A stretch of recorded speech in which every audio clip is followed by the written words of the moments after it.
Como que é sério o que o pastor tá falando? Porque assim, ó, se a gente entende que houve um plano original de Deus e que esse plano gira em torno do governo, imediatamente a gente vê o adversário criando, arquitetando um plano. O plano do adversário é tirar o governo. E existe algo muito, muito complicado num ponto que o pastor falou aqui, que eu queria que você falasse sobre isso.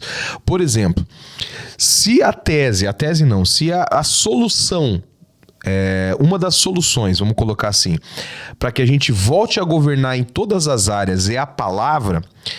Olha como o diabo, como o inimigo é sujo. Porque assim, nós vivemos em um tempo onde o povo perdeu o governo do tempo. Isso. E perdendo o governo do tempo, não tem tempo de leitura. Uhum. E daí o que acontece? Fica refém daquilo que falam, daquilo que assiste, mas não tem a predisposição a ler e absorver a verdade que é a palavra. O pastor entende que a falta de governo do tempo é uma das maiores armas que o diabo usa hoje, nesse século? Exatamente, a distração. A distração é uma das melhores ferramentas do diabo para nos tirar do propósito, do governo, do domínio. Quando nós estamos focados, nada pode nos parar. Vamos lá. Nós conhecemos a deidade de Deus. Sabemos que ele tem todo o poder, né? Agora nós precisamos avançar alguns capítulos e chegar no capítulo 11 do livro de Gênesis. Nós estávamos no capítulo 3. Chegamos no 11. A Bíblia fala que Deus começa a observar o que aquelas pessoas estão fazendo. Nós estamos agora na Torre de Babel. E eles estavam tão obstinados de coração. Eles estavam tão focados. A distração estava passando às margens daquele povo. E eles estavam tão obcecados pelo propósito de chegar até o céu, que a Bíblia fala que Deus se levantou do seu trono. Meu amigo. É tipo a mãe pegando o Havaiana, né? O chinelo. O chinelo. E Deus falou, se nós, Deus quem está falando isso, se eu não intervir aqui, eles vão ser bem-sucedidos naquilo que eles estão fazendo. Porque quando o povo ainda que esteja fazendo uma coisa que vai contra um princípio bíblico, mas se existe governo, prospera. E agora nós chegamos à resposta pela qual muitas pessoas, abrindo um parênteses aqui, fala: eu oro, vou pro monte, leio a palavra e não consigo pagar meu gás. Eu vejo aquele fulano ali, Todo torto, mas aquele fulano ali tá governando. E aquele irmão lá que tá orando não tá governando sobre o dinheiro. Então é governo. William, nós estamos falando aqui da ideia original. Esse seria o assunto pelo qual todas as pessoas que entrassem em uma igreja genuinamente evangélica, porque eu vou dizer sincero, levando em consideração que a gente tá ouvindo pelo Instagram aí, não sou juiz, Deus não me estabeleceu como isso, mas comparando com o que a gente lê, como um bom bereano que devemos ser, tem muita coisa longe da ideia original de Deus. Mas quando você entra dentro de uma igreja genuinamente cristã, protestante, nós vamos perceber que esse seria o tema mais apropriado para as pessoas que chegam no reino de Deus, que elas devem aprender a governar, se governar. E aí nós precisamos entender que aquele povo que estava na Torre de Babel, fazendo a coisa errada, indo contra o princípio bíblico, ele estava prosperando porque ele estava governando. Então nós precisamos entender que a distração é o que está roubando o melhor de Deus para nós. Santo, olha como tem poder na imersão da palavra. A Bíblia é um alimento para nós, sim ou não? Com certeza. Pronto. Há 2 dias atrás, para quem está contextualizado com o ambiente no qual nós estamos vivendo geograficamente falando, foi frio em Foz do Iguaçu. Opa. Meu amigo, eu ando de moto. Eu vou trabalhar, eu ando 15 km de moto para ir, 15 km de moto para voltar. E eu sou nordestino, né? Quando eu fiz aquela curva para pegar essa BR 277, né? Sentido do Paraguai, que eu tava embaixo do viaduto, que eu subi e o vento bateu no meu peito, eu falei, tá frio. Tá frio. Riozão ali, né? 6 horas da manhã, eu tava indo, tá frio. Só que nesse mesmo dia, eu queria que você que está em casa redobre sua atenção. Nesse mesmo dia, nós tínhamos um aniversário do nosso irmão da nossa igreja. E a gente foi para casa dele à noite. Tava frio, pastor. Tava frio. E aí ele começou a servir umas coxinhas lá. E a gente tomando coxinha, ó a dieta, comendo coxinha e tomando um energético. Muito bom. Não, é muito bom, né? E aí, continuávamos com frio. Frio. Energético e coxinha. Frio. E aí a esposa dele chegou com caldo. Mandioca, bacon. A famosa vaca atolada. Vaca atolada. Isso. Delícia. Vaca atolada. E aí, Felipe, que é Aécio, que é um dos nossos braços direitos lá na nossa igreja, baiano lá, tava do meu lado esquerdo assim. E aí tava todo mundo conversando. E a gente começou a tomar agora a vaca atolada, que chama, né? E aí ele disse, eita rapaz, esquentou. Eu não disse nada, mas eu lembrei disso agora. Por quê? Quando nós nos alimentamos da coisa certa, o lugar que nós estamos não tem poder de influenciar aquilo que nós sentimos. Quando ele começou a colocar dentro dele algo quente, o frio que nós estávamos sentindo do lado de fora não foi capaz mais de tremer seu corpo.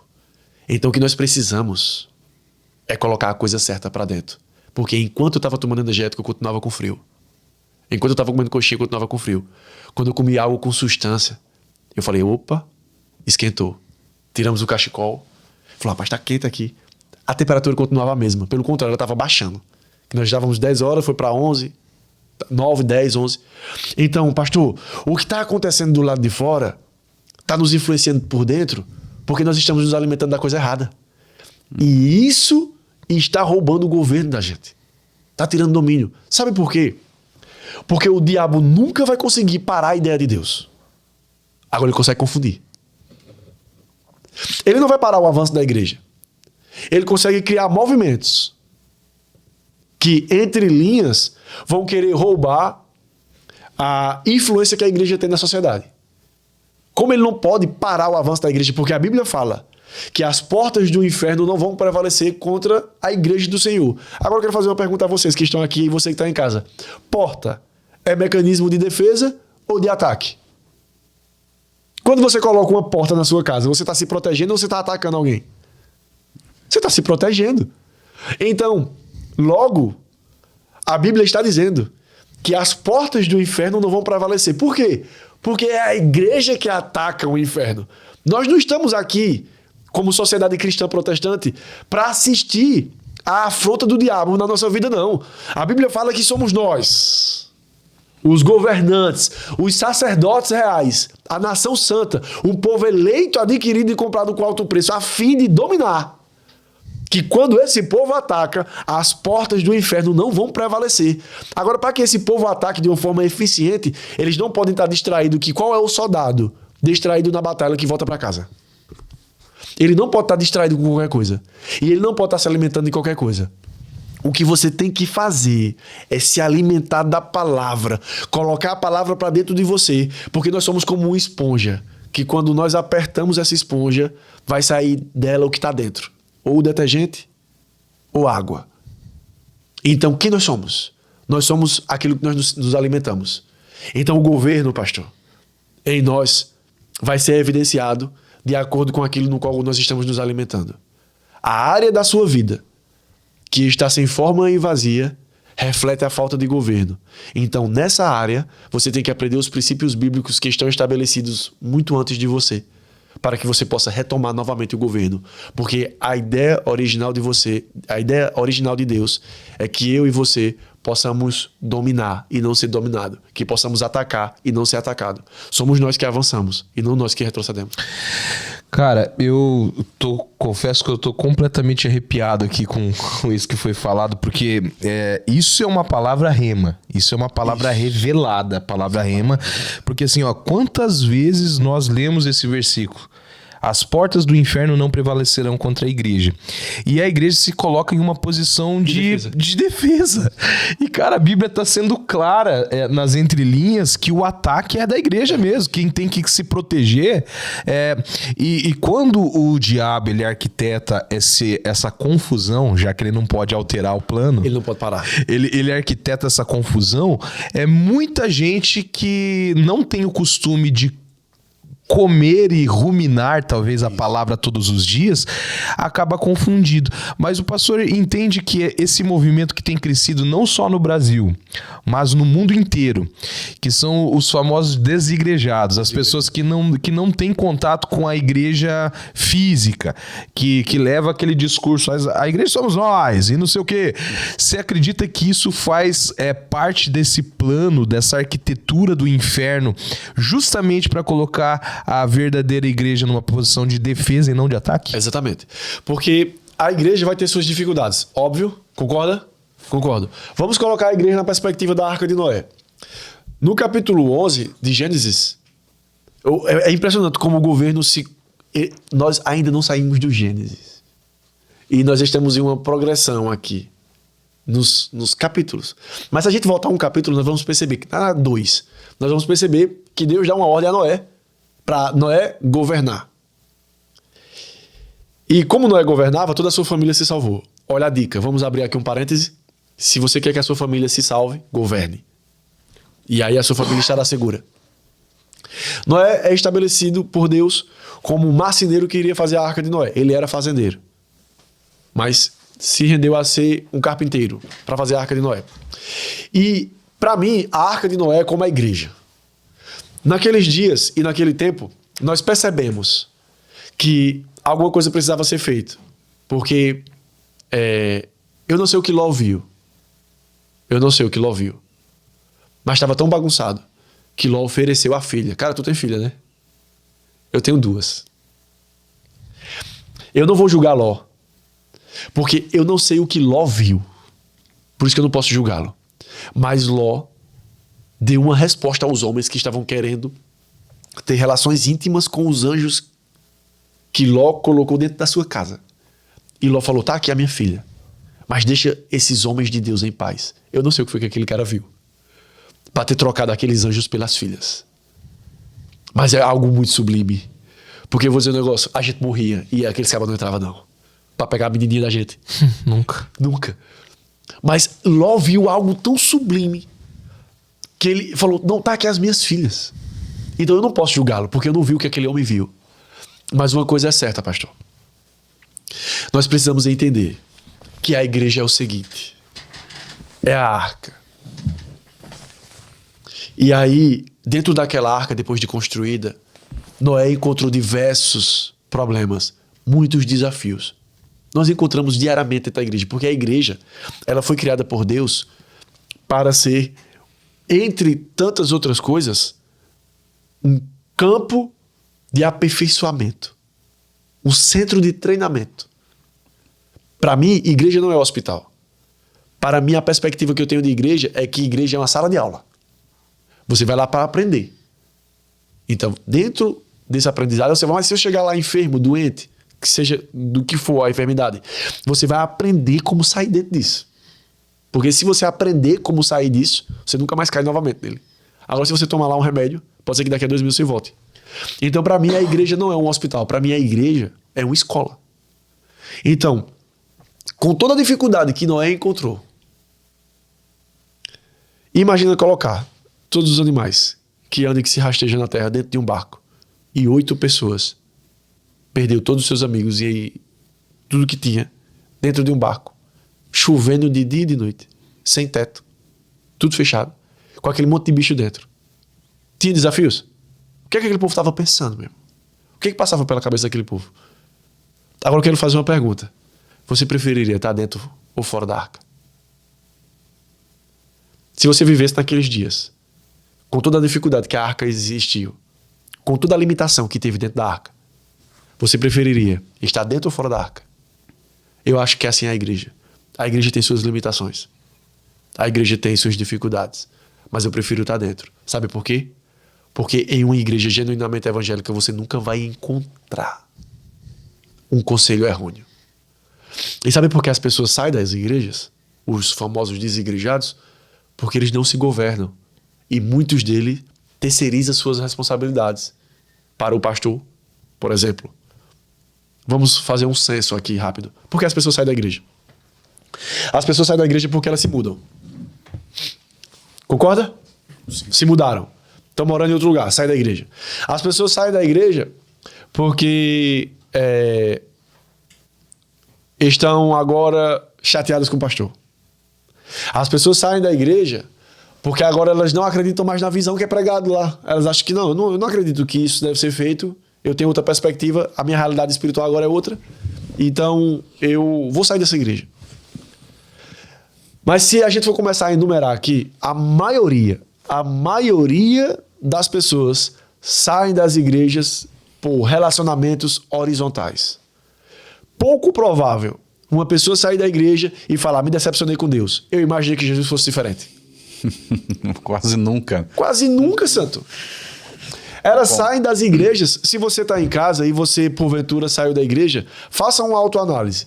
Veja se você não saiu da igreja por conta de pessoas. Veja, faça o seguinte, às vezes parece loucura, mas você conseguiria falar que saiu da igreja porque o Espírito Santo te decepcionou? A gente sabe por quê? Por conta de pessoas. Agora, quem foi que errou ao ceder ao cortejo da serpente? Eva. Quem Deus procurou para responsabilizar? Adão. Porque era ele que tinha um governo. E qual foi a resposta de Adão, santo? Foi a mulher que tu me desse. Até hoje, a resposta de Adão para as pessoas que não têm governo é colocar a culpa em outra pessoa. Responsabilizar outras pessoas. Responsabilizar outras pessoas. Menos a si próprio. Menos a si próprio.